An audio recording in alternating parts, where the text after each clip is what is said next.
Hi, everybody. This is Jon Toker from Biz Insider. I have a very special guest here with me today, Lyamen Savy. Hi, Lyman. How are you doing today?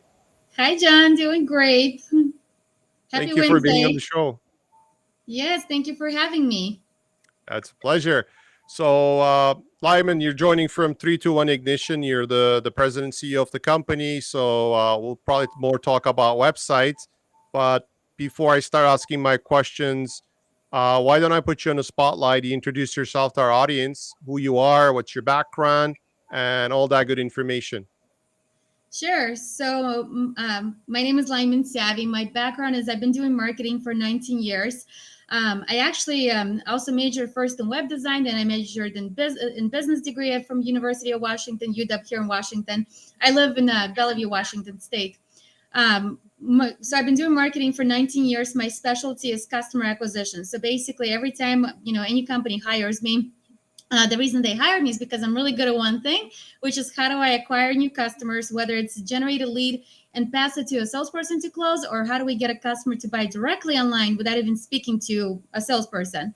I worked, my background is actually not automotive. My background is tech companies. Living here in Washington State, I'm surrounded by Microsoft. I worked at Microsoft, Capital One, ING Direct, House Values, which is later on got acquired by Zillow. So my background is not traditional automotive. I've never worked at a car dealership before, but I stumbled across automotive industry by pure accident, like most people have. My friend used to work for a car dealership, and so she used to come to me for marketing advice. And by helping her with constantly with her dealership, just as friends, for free, I discovered all kinds of opportunities in automotive. So I decided to start 321 Ignition. And 321 Ignition has been around since 2019, January 2019. So it was just our third year anniversary. We build mobile first websites. We're actually the only mobile first website provider in automotive space today. And really, what that means is the websites are designed for mobile, for the best mobile experience. When I look at the dealerships, Google Analytics, majority of their traffic is mobile, but the websites are not designed for mobile. So when dealerships switch to us, they see phenomenal results, like 300% increase in lead volume, 400%. The numbers are just ridiculously crazy.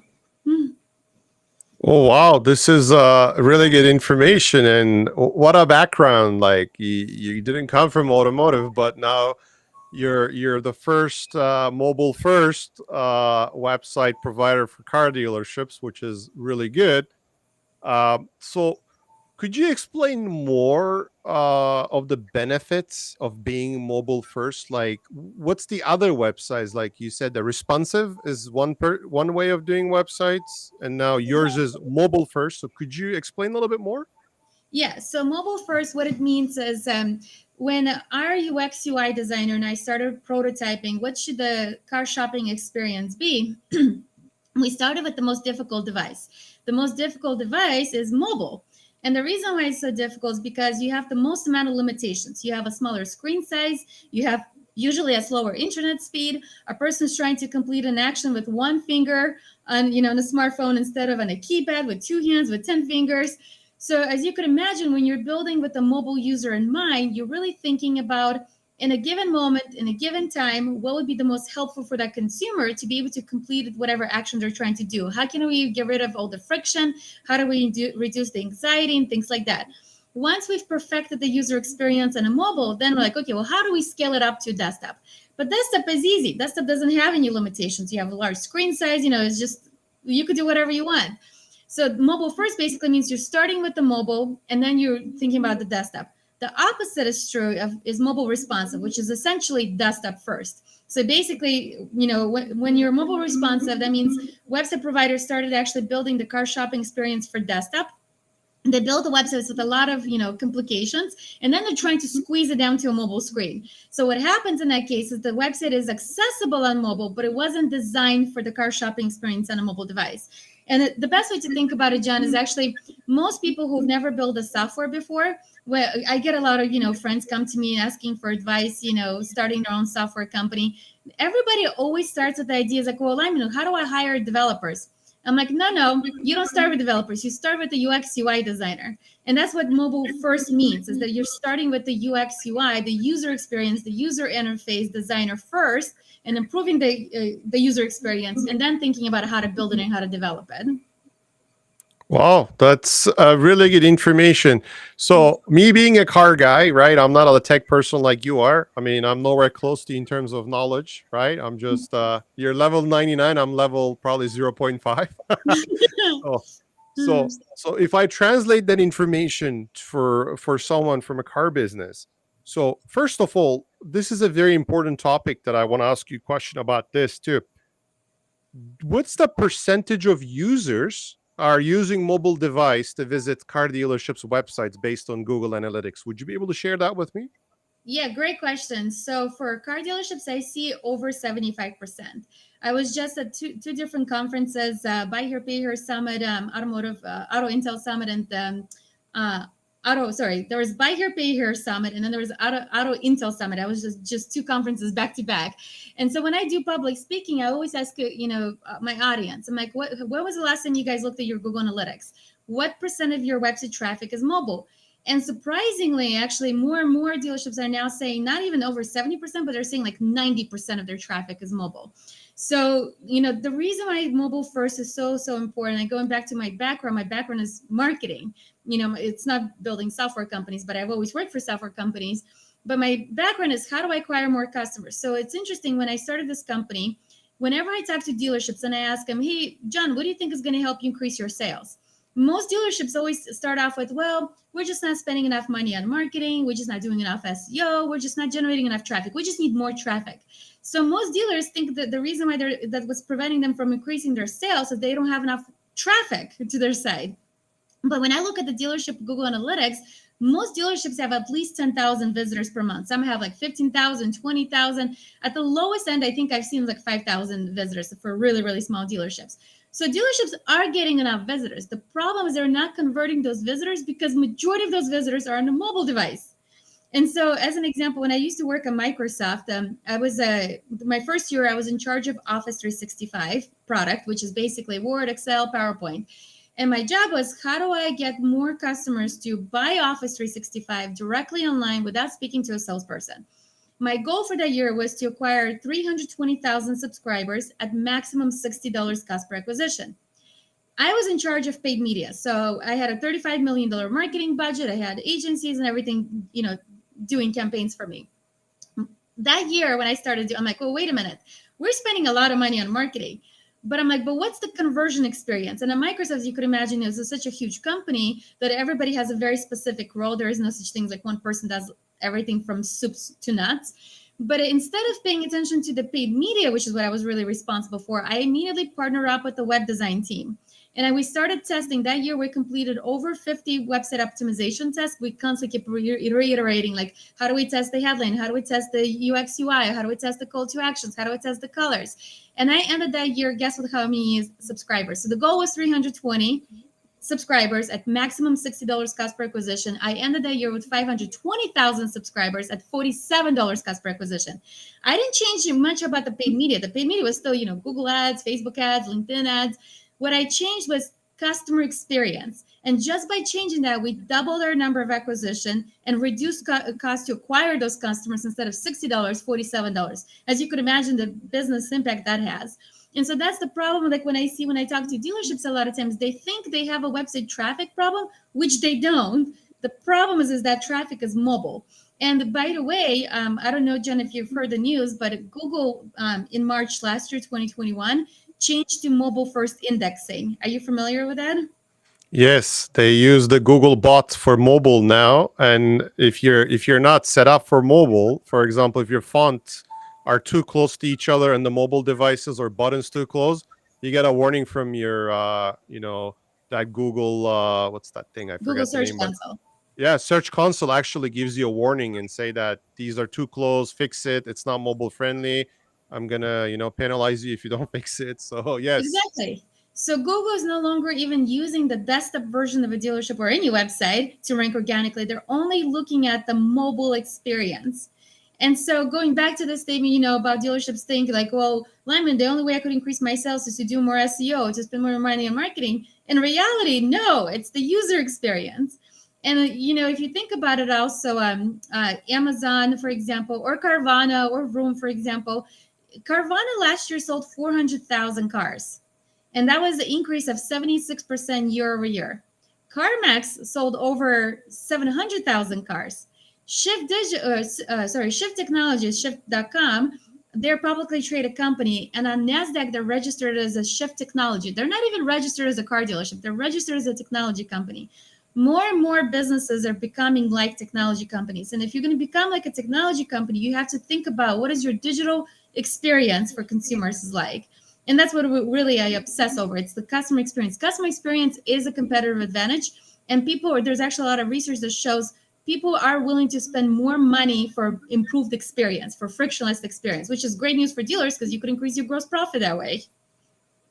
So 75% of people average that you see first-hand experience, Google Analytics, is mobile.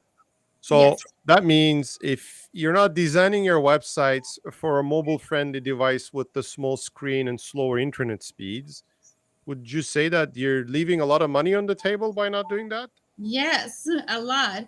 As an example, one of our dealerships, Indie Automan, I'm not going to name who they used to use before us because I don't want to, say bad things about my competitors. I'm going to be a friendly competitor. But they were using a pretty well-known website provider here in the United States. I think they're actually pretty well-known in Canada as well. And Indie Automan, before they switched to us, they were generating, so that website provider sends them an email, at the end of the month saying, here's how many leads you generated. So they switched to us almost 2 years ago now in September, 2 years ago. And after they switched to us, they got an email from that website provider saying your website generated the month before in August about 280 something leads. And of course, that includes total leads. So some people, could come back multiple times to your website. So that's total leads. The minute they switched to us, the following month, they generated over 900 leads. They're now Wow. generating over an average of 1,000 leads per month. The only thing that changed was the user experience in the website. They didn't change their domain name. They didn't change their inventory. They didn't change where they do business, their location of the dealership. They didn't change their paid media strategy. The only thing they changed was the website experience. That's Wow, I'm blown away to hear that number coming from 278 to 900 to 1000, because that means that's going to be that much sales, right? Yeah, I mean, Increase. and this is not a one-off story. Like I have so many of those case studies. Like for example, Hanson brand. I don't know if you're familiar with them. They're actually located in Texas, a very small part of Texas that only has like a population of 5,000 people. They sell now 300 cars per month in a population of 3,000 people. And how do they do it? And actually, we work with them. We have a lot of partners. So one of them is Fred and Lou from Car Coffee Guys, and they actually did some training with Hanson brand. And they were telling me that when they were listening to the calls of people who were calling in, Hanson brand is attracting consumers nationwide because one, they have a really great social media presence. They're actually number one viewed auto group in the nation. I forget how many millions of views they have in a small town of 3,000 people. So they're attracting people nationwide. But Facebook, majority of Facebook audience is all mobile. Facebook is a publicly traded company. All their information is, on the quarterly statements, earnings reports. And they've actually said 94% of Facebook ad revenue is mobile. So imagine if dealerships are doing, mobile advertising or organic, Facebook advertising, and people are seeing your ads on Facebook. They're on Facebook, they have a great user experience. They click on your ads, going to your website. And if your website is not designed for mobile, what happens? They bounce. And so with Hanson brand, now that since they switched to us, and the same thing, there were also with another, actually there were, there's a one website provider in the United States. They're number one, the largest website provider. I'm not going to name names, but I'm sure you could figure out who that is. And so they switched from that website provider. They switched to us December 30th, not this December, but the past December, 2021. And the month before, that group website was generating like 140 leads or something like that. Since they switched to us, it's now generating 600 leads. Some months will be generating like 800 leads. So how are they able to do it? They didn't change the location. They're still in a small town of Texas. They didn't change their paid media. They actually don't do any paid media. They only do Facebook, social media organic. And now all of a sudden their lead volume like quadrupled. The only thing they changed was the user experience. So it's an obvious fact, because I'm a very data-driven person. So I never make decisions or I come to conclusions based on my feelings. I always look at data. So And it's I not love just you data. telling me, but I've been hearing from other people and reading and doing research, and even Google itself start indexing websites using that, the mobile bot, right? Not the regular one, but the mobile based. Exactly. So obviously that means that because of that, we need to focus on mobile friendly storefront. I call websites the digital storefronts It because is. you got a dealership, the physical building that people walk in, and then you have the digital building, which is your website. So Yep. if your digital is good enough, you can attract people to your physical location, right? In a Yep, nutshell. exactly. And So actually, I have a slide that I don't know if is it possible to share my screen so I could show you something very fascinating? yeah, there's a section right next to your disabled camera says share screen. If you click on Um, that, it's going to allow you to pick the screen you want to share. okay, so let me show you something. Sure. Okay, is it sharing? I think it's sharing. Yeah, it's just okay. Now I can put it on here. So I'll just do it like this. Okay, perfect. Is it good? I think so. I could only see my PowerPoint, so I don't know what you're seeing, but hopefully you're seeing my screen. Yeah, I So see then versus now. So yes. So in 2014, studies show from Cox and McKinsey that a number of dealerships consumers used to visit before buying a car used to be 5.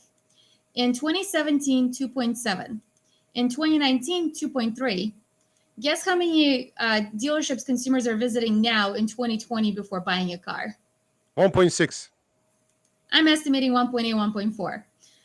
The estimate is based on the trajectory and the trends from past years. I'm estimating it's 1.8, 1.4 this year. So, like what you said is, if dealership website is their storefront, more consumers visit dealership website every month than they actually visit their physical showroom.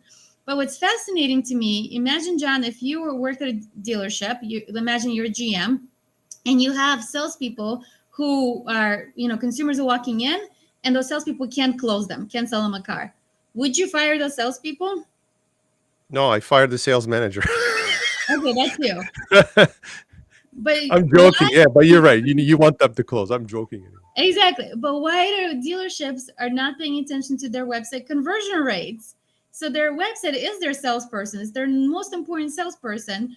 And yet, dealerships are putting up with websites that are not converting, and they're just blaming on marketing agencies who are, marketing is not doing their job of driving the traffic. I managed paid media for many years, millions of dollars budget, upper funnel, lower funnel, TV ads, out of home campaigns, Google ads, Facebook ads, you name it. I've done it, all of it. It doesn't matter how great the job agency does with targeting, how great your ads look. If people are clicking your ads and landing on a website on a landing page that's broken or doesn't communicate what they clicked on, nothing else really matters. So I like to touch on a couple of things. You're absolutely right. But the problem is that in the decision makers in dealerships are generally tend to be their ages normally not like in their 30s, in their 40s and 50s. So Yeah. most of those people are not familiar with things like Google Analytics or similar tools to monitor their website traffic, understanding bounce, how much time they spend on their website. So they always been relying on other people to explain to them, right? So if the people are not explained to them properly, right? Because a lot of the ad agencies, there's one metric they always pay attention to is how much they spend per click. Yeah. Well, I don't think that's a very accurate number to just focus No. on it.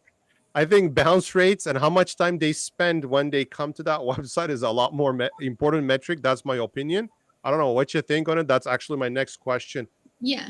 What metrics, KPIs basically, are important to gauge your website's success, you would say, like bounce and stuff like that? Nothing else matters except sales. How many sales and what was your cost to acquire that customer and what was your return on ad spend, ROS?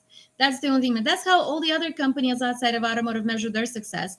Do you think Microsoft cares about their bounce rate? Who cares? Bounce rate for, let's say, Facebook ads might be lower than organic search, but it doesn't mean the Facebook visitor was bad. It's all about how much did you spend to generate that visitor, how many even converted. So what was the cost per lead? How many even became a sale? What was the cost per acquisition? Similar to like what I was telling you about Microsoft, where the cost per acquisition goal was 60 and we achieved 47.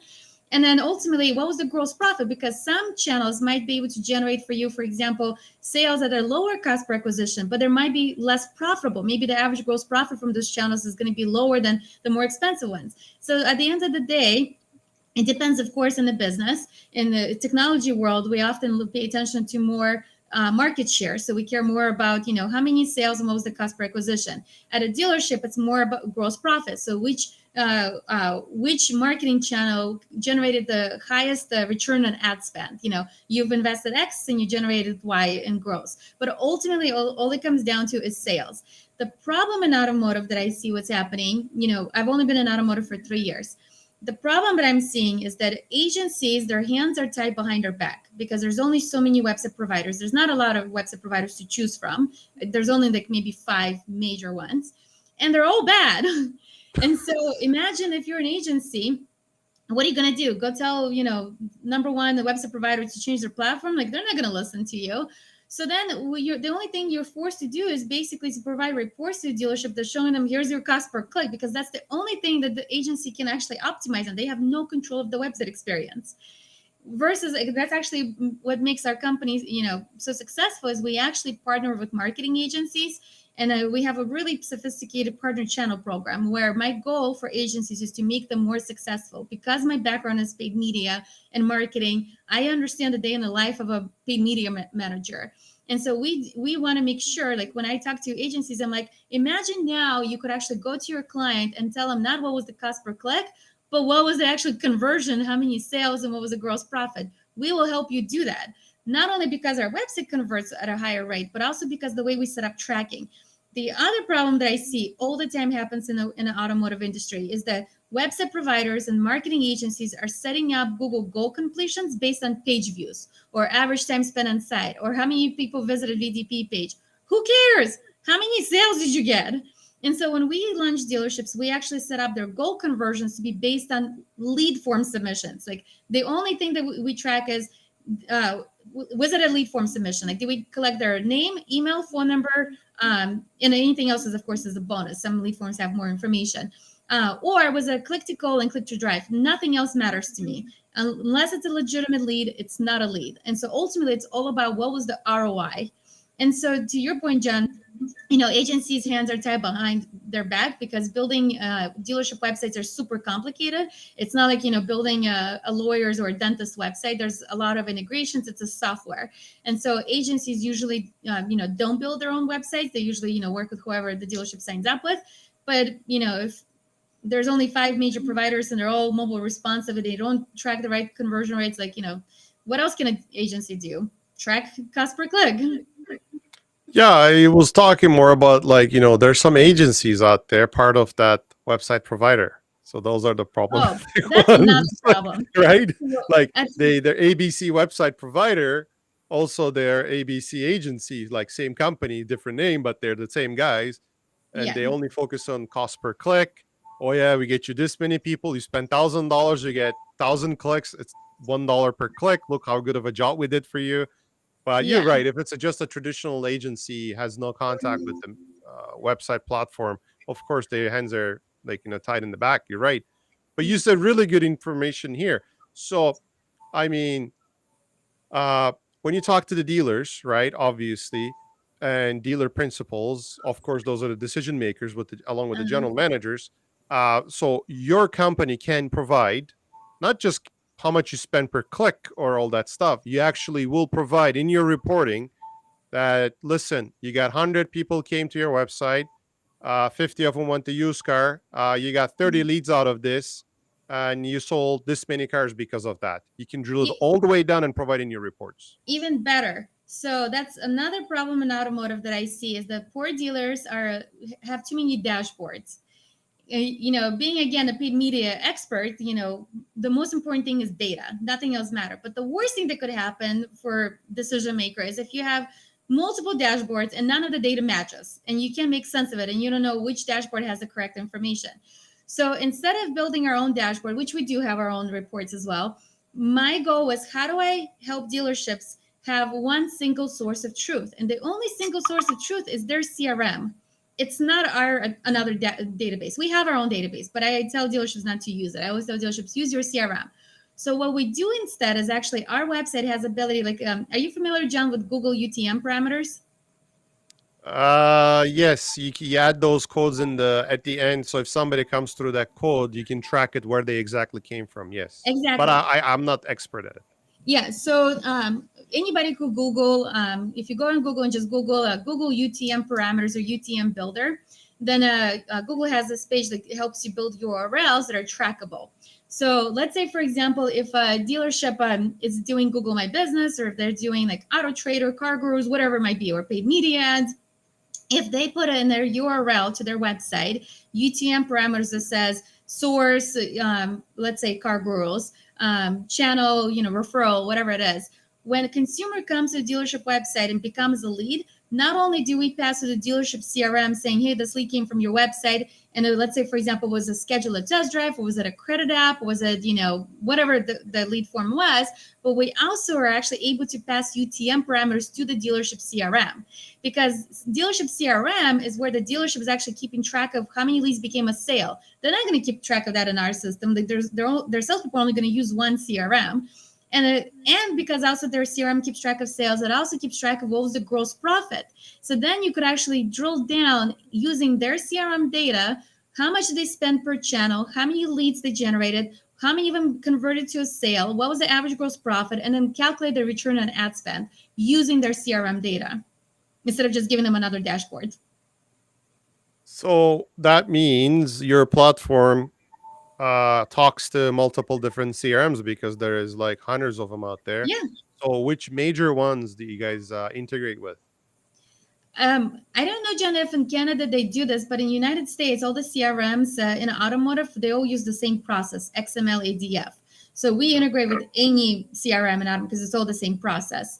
The major ones that most dealerships use, depends, how big or small the dealership is, either VIN Solutions, Dealer Center. What are the other ones? I haven't seen a lot of people use Dealer Socket lately, but we integrate with any of them. It's all the same process.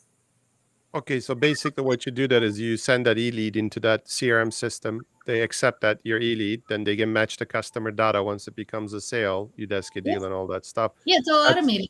Hmm. that's really nice. So here's the question. You brought up Canada here.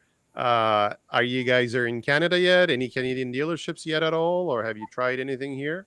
We haven't tried. My sales team is very small, so I mean, United States is so big that I haven't had opportunity to expand into Canada.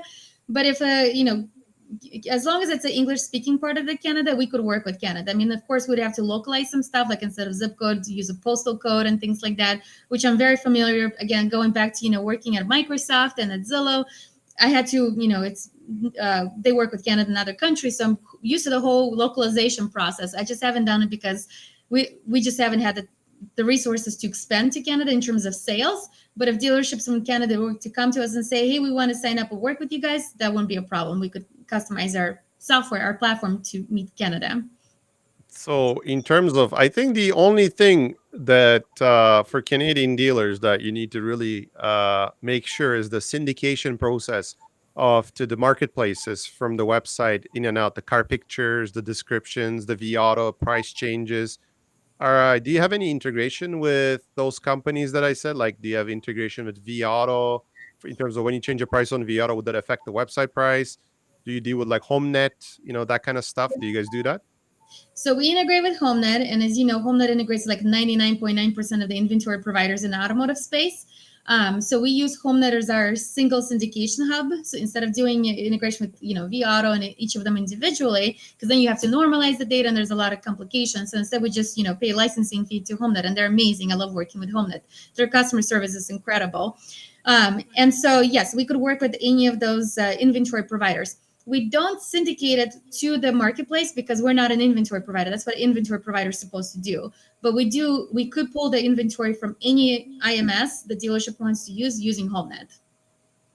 That's good to know, because that will be the first question a Canadian dealer is going to ask is, if I go with your website, Yep. my cars are on autotrader.ca. Can you pull those cars into my website so I don't have to do it manually? Well, So is answer is AutoTrade yes, is a right? marketplace. AutoTrade is not an IMS, right? No, but in Canada, sometimes there's ways of we do things depending on the dealership setup. So some dealerships have DMS systems that where they put the pictures and the car information, Yeah. and that data goes to Auto Trader and marketplaces and the Yeah, websites. exactly. Yeah. So that, or we have website providers that have their own inventory management tool that where you can upload everything there and they can syndicate it for you free of charge. Or their dealers use DMS systems which doesn't integrate with Auto Trader, so you have to use HomeNet in between to get your Yep. V Auto and everything work properly. So there's various ways they do it because Yeah, of the we could various providers. integrate. Yeah, we could integrate with any DMS, any IMS, but we would not be syndicating it to marketplaces because that's what the IMS and DMS supposed to do. Um, Okay, that's good to know. Some website providers are like that. You can't upload cars there. You just upload it through these either DMS or HomeNet, and it goes yeah, from there. So yeah. The okay, only website that's providers I know that would do syndicate, it would be like, let's say, for example, Dealer Socket.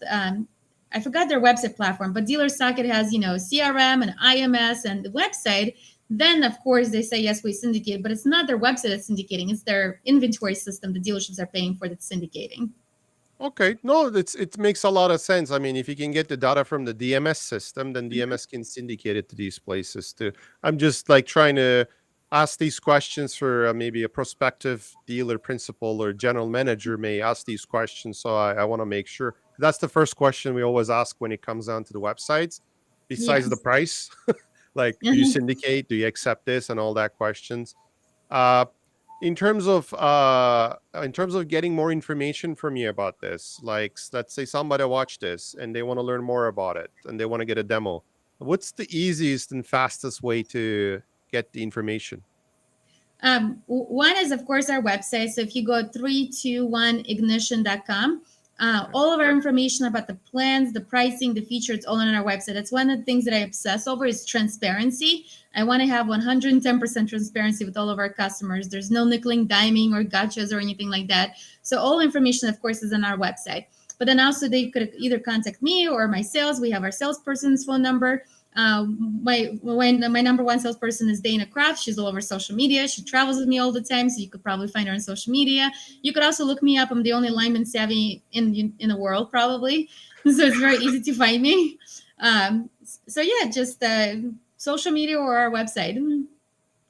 That's really good information. I agree with you that when in a world that everybody's using mobile devices to gather the data that they need, and we're still building websites based on desktops. And one thing upsets me the most is, let's say I go to a website and trying to gather the information I need. Uh-huh. There's live chat pop-ups that they are huge, then it makes Mhm. prevents me to shut it off. I just leave that website right away. Like that's my biggest pet peeve. I go into a website trying to get the information I need, and every time I switch to the website to the different, let's say I'm looking 5 different cars, Mhm. every single time I go to car, the live chat keeps popping up. And I cannot close it because it takes so much place on the website. Again, it's not mobile first website, it's a mobile adaptive. So Yep. it takes so much space on the screen, so I can't find the X to shut it off. That's my biggest pet peeve. And I leave that website right away, whether it's a car That's dealership or anything. Yeah, that's a So perfect example of a company, the website provider is not mobile first. Because mobile first is not just how you build the site or how you design the site, it's a culture. Our company culture is mobile first. So whenever, dealership send us a third-party script, before my team installs the script, we always say, well, what does the script do? What is it going to look like on mobile? We always test on mobile. My team cannot publish anything without first testing it on mobile. That's part of our culture of being a mobile first company. And so any dealership website who has that kind of issue, one, they're using a live chat provider who's not mobile first. Two, they're using a website provider who's not mobile first and doesn't have the culture of testing things on mobile. And of course, dealers themselves are not even paying attention to the mobile. They're just like, yeah, slap it on. And they're sitting at their dealership looking at their website on a computer, on a desktop computer. They're not actually visiting their own website on the mobile device.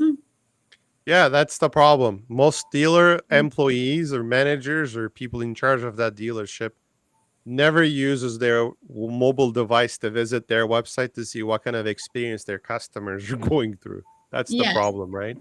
And most Okay, importantly, well, compare it to other e-commerce stores. Like compare it to CarMax, compare it to Carvana, Room, Shift, Amazon, Best Buy, Macy's, Nordstrom's. I don't know the brands you guys have in Canada, but like nobody compares the car shopping experience to what they're used to normally. They just like a lot of times when I show them side by side, people are like, "Oh, I see it now." I'm like, "How come you didn't notice it before?" It's almost like for some reason, we're so used to have a poor experience at a dealership website that we're not even realizing it. They're like, what is the other e-commerce stores experience like? yeah, because when you're shopping for a website as a dealership manager, how do they do the presentation to you? They bring their laptop, hook it up Yeah. to a projector or a screen, and you're using the desktop version of it, and it looks Mhm. beautiful. But you're saying 75% of people are using their mobile devices to go to your website. So Yeah, I think the demos should be on the cell phones and the tablets, so that people can exactly. actually see the real deal, right? Yep, exactly. Actually, there was one dealer posted once on LinkedIn saying, another vendor who contacts me and does a demo on a desktop. I'm like, I'm never going to do business with you. Why are people even doing demos on a desktop? We never do demos on a desktop. We only have one screen to show one example of a page on the desktop just to show, like, yes, of course, it looks great on desktop. Everything else is on a mobile device. That's great. Well, it's been an absolute pleasure. I really enjoyed this conversation. I think it's very useful for dealerships to look into becoming mobile first. Whether with you or not, they should really look into the mobile first idea. Yeah. And you're being the first, company into this, really embracing it.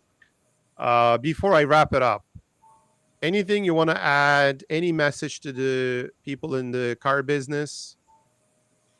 I would say my only message. So there's a company called Forrester Research, number one, the most powerful, global market research company in the world, and they did a market research and they surveyed CEOs across multiple industries around the world. And 76% of CEOs said they believe their business model is going to be unrecognizable in the next 5 years. What's shocking to me is usually when I ask a dealership, like, hey, what do you think your business is going to be like in the next 5 years? They're like, no, I don't know. I don't think much is going to change. So my advice would be to really think about how much has changed even during the pandemic. What's his name? Satya, the Microsoft CEO. He said during the pandemic, they've experienced digital transformation that normally would have taken like 7 years in 2 years. And the pandemic accelerated everything. So anybody who still thinks that their business model is not going to be unrecognizable in the next 5 years is it's like a giraffe sticking your head in the sand and thinking everything's going to be the same. It's you know, we really need to reevaluate how consumers shopping behaviors are changing and their expectations are changing, and the pressure that Vroom, Carvana, CarMax, Shift Digital, or Tesla is putting on dealerships. And we can't deny that your mobile experience, your digital experience is the most important thing. It's more important than your showroom. So I guess that would be my only advice or last piece of thought. Well, it's an amazing suggestion and talk, right? It's the reality is the reality. I mean, you can't change the reality. You're absolutely right. This pandemic basically accelerated everything, and you need to keep up with the times. Otherwise, you're gonna get in trouble. And it's not that hard to get in trouble these days if you're behind the times. Yeah. Well, again, absolute pleasure. Hopefully, we can do this again sometime because I like to be able to see maybe next year, see how the things are going with you. But for our audience, if you missed the whole conversation, you can watch this recorded live on YouTube, Twitter, Facebook, or LinkedIn. And if you like to tune in this in your car, you can go to your favorite podcast place, and we're there. You can listen to us. And again, Lyman, thank you very much. And all the best with your company and your success. And hopefully, one day you come to Canada with your website so we could start seeing your product in Canadian dealers. That'll be awesome. Thank you, Jen, so much for having me. Thank you. Have a great day. You too.